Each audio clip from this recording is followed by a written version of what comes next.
I'd like to share a reading by Janet Bowering. Blessed is the person who feeds and warms, washes and comforts a child and soothes them in illness, for they shall be called caregiver. Blessed is the person who gives shelter and food, clothing, toys, books, and tools, for they shall be called provider.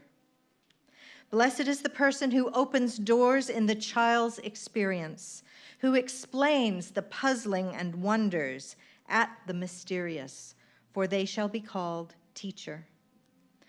Blessed is the person who shields a child from that which will wither or warp, who protects a child from abuse and exploitation, who guards against bullying and scorn, for they shall be called defender.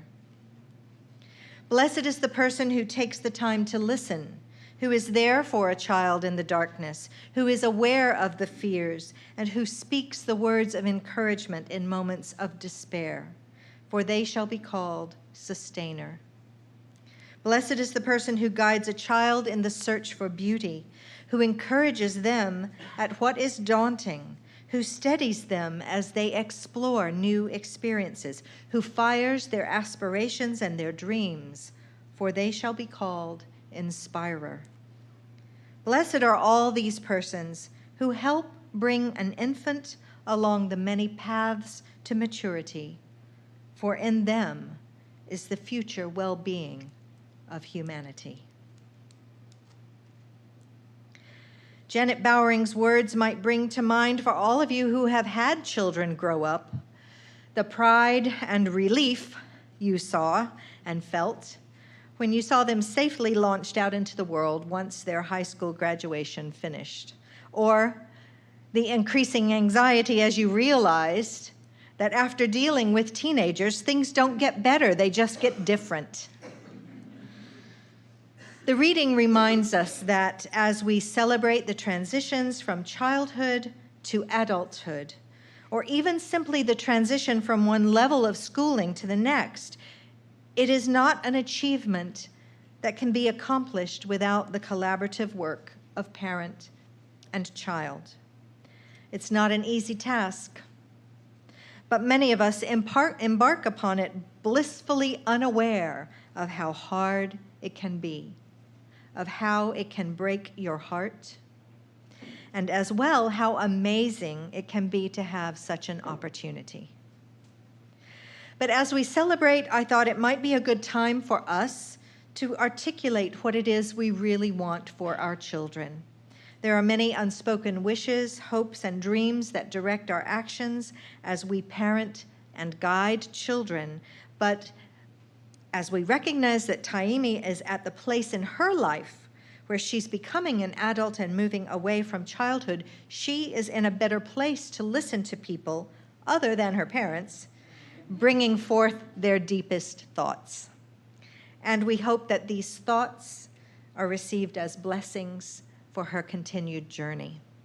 So I'll read a few of these. We have many of these, and I'll give them all to you, but I don't think we have time to read them all.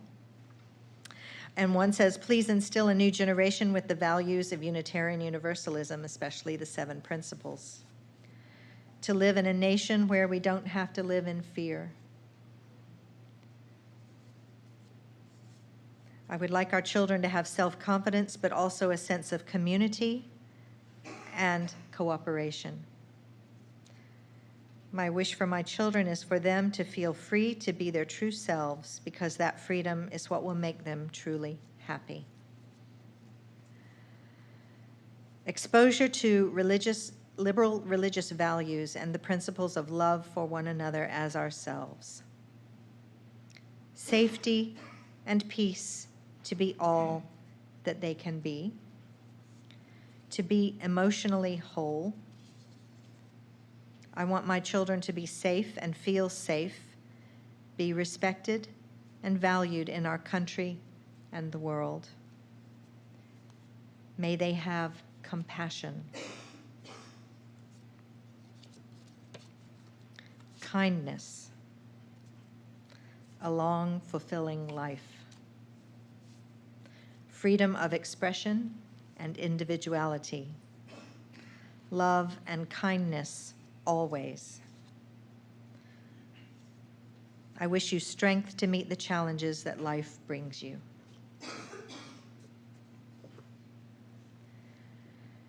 There are a few other things that I think we might wish for Taimi that arise from her journey with us in this church.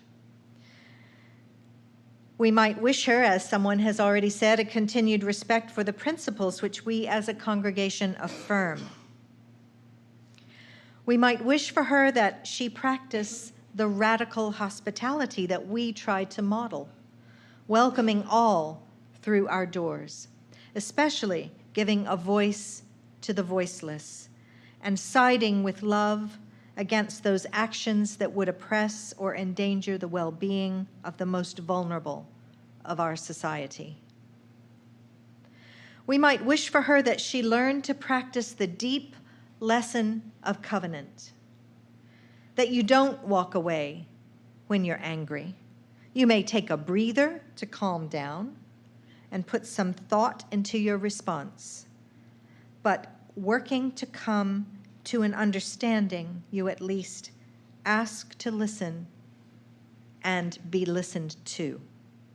The nature of covenant is not that we expect each other to be perfect, but that when we have been hurt or disappointed, we leave a path for a return to covenant, to community.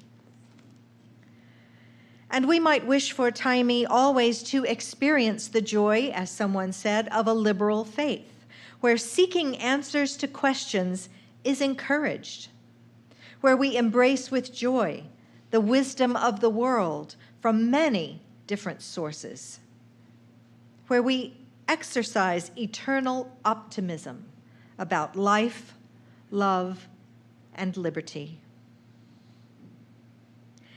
And finally, as when we sang earlier about the spirit of life giving roots to hold us close and wings to set us free, let us also now sing in our closing hymn to that spirit that compels us not just to be, but to do. May it be so. Blessed be. Amen.